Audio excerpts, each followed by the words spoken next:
Vendre de l'or ou de l'argent en France. Ça a l'air simple, non? Eh bien, attention, parce que si on ne connaît pas bien les règles fiscales, ça peut coûter cher, très cher même. Aujourd'hui, on va décortiquer ensemble les deux options qui existent quand on vend. Le but, que tout le monde puisse faire le meilleur choix possible pour son portefeuille. Allez, on y va. Voilà la question que tout le monde se pose. Et la réponse, eh bien, elle n'est pas unique. C'est ça qui est crucial. Ce n'est pas une seule taxe, non, c'est un vrai choix à faire. Et ce choix, il peut faire une différence de plusieurs milliers d'euros à la fin.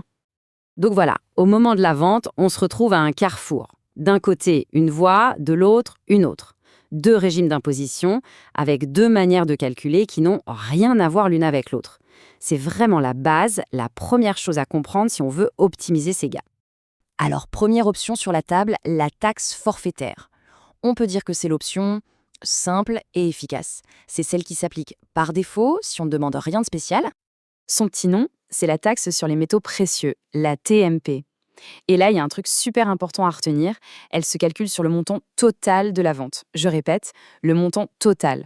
Qu'on ait fait un bénéfice ou même qu'on ait perdu de l'argent, ça ne change rien. La taxe s'applique sur tout le capital qu'on récupère. Et le taux, alors? C'est simple, c'est un chiffre à retenir. 11,5%. Voilà, c'est un taux fixe, on prend le montant total de la vente, on applique 11,5% et c'est tout. Le gros avantage de cette taxe, c'est que c'est simple. Vraiment. Pas besoin de se lancer dans des calculs compliqués, pas de paperasse à gérer. En fait, c'est l'acheteur pro qui s'occupe de tout. Il prélève la taxe directement et la reverse à l'État. C'est l'option zéro prise de tête, la tranquillité assurée. Mais est-ce que cette simplicité est toujours le meilleur plan financièrement parlant? La réponse est claire, non, loin de là.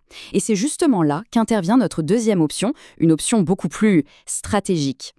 Allez, on passe à la deuxième possibilité, le régime de l'impôt sur la plus-value. Et là, on change complètement de logique. On ne va plus taxer le montant total de la vente, non, on va taxer uniquement le bénéfice, le gain qu'on a réalisé.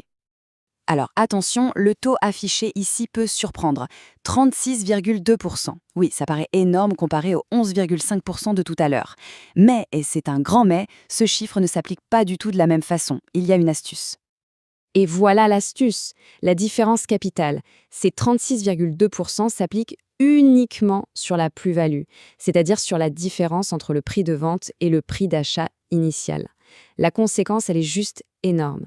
Si on ne fait pas de bénéfice ou si on vend à perte, eh bien l'impôt est de zéro. Zéro, nada, on ne paye rien. Et ce n'est même pas fini. Ce régime cache un autre avantage, et pas des moindres, l'abattement pour durée de détention.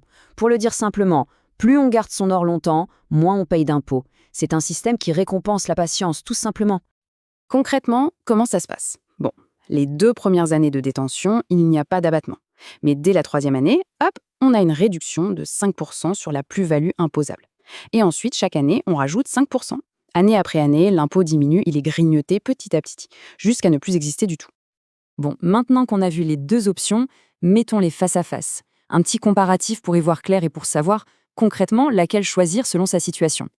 Alors, pour résumer, d'un côté, la taxe forfaitaire. On a dit 11,5% sur le montant total. Elle est parfaite si on vend à perte ou alors, et c'est vraiment le point crucial, si on n'a pas de preuve d'achat. De l'autre côté, l'impôt sur la plus-value. Là, c'est 36,2%, mais uniquement sur le bénéfice et avec ce fameux abattement qui réduit la facture chaque année. C'est clairement l'option gagnante quand on a fait une belle plus-value et qu'on a gardé son or longtemps.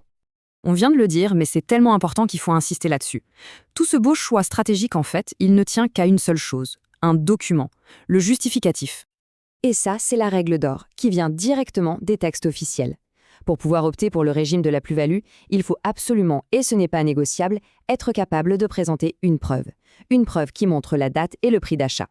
La conséquence, elle est donc ultra simple à comprendre. Pas de facture, pas de preuve de don ou de succession, bref, pas de justificatif, eh bien, il n'y a plus de choix. C'est direct la taxe forfaitaire de 11,5%. L'option par défaut devient la seule et unique option possible. Pour finir, revenons sur ce qui est peut-être le plus spectaculaire dans le régime de la plus-value.